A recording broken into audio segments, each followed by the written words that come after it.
Bonjour monsieur Sepulveda. Bonjour monsieur Escassas. Bonjour mon père et bonjour monsieur les députés. Donc je me présente, je suis monsieur Las Casas et je suis un évêque. Et moi je suis monsieur Sepulveda et je suis docteur en théologie.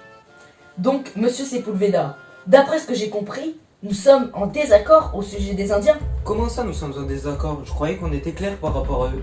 Mais qu'est-ce que vous entendez par eux? Bah les Indiens, les esclaves quoi.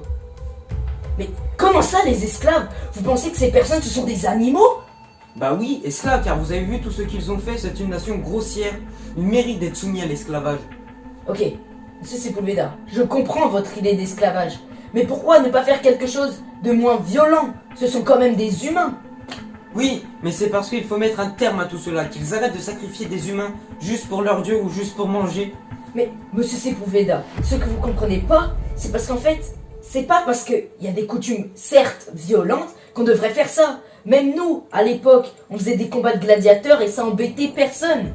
Oui, mais les coloniser pour leur bien, car quand ils se gouvernent tout seuls, ils violent la morale naturelle. Mais, monsieur Sepulveda, les coloniser, c'est-à-dire les enfermer.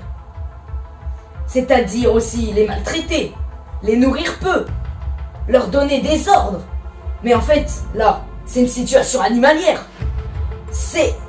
Vous ne pouvez pas faire ça. Ils ont quand même une âme. C'est prouvé en fait. C'est prouvé au travers de leur civilisation. Comme l'architecture des Aztèques. Comment vous pouvez dire qu'ils ont une âme? Alors que ce sont des cannibales, ils reproduisent des actions antinaturelles comme des animaux. Oh, sinon monsieur Sepulveda, vous savez quoi? On va faire quelque chose de plus simple. On va leur changer de religion. Donc déjà, de une, le développement, il sera beaucoup plus efficace. Vous imaginez faire du commerce, ramener de l'or, du café, tout ça. Et les Américains, ils seront pour nous.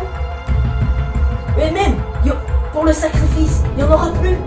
Je suis d'accord sur le fait d'arrêter les sacrifices, que le monde se développe beaucoup plus vite. Mais le fait de changer leur religion, si cela ne va pas leur plaire, ils n'auront plus les mêmes droits. Ils vont donc vouloir faire quelque chose, comme se révolter, faire d'autres victimes. Donc pour arrêter les victimes, les coloniser sera beaucoup plus simple. Croyez-le moi.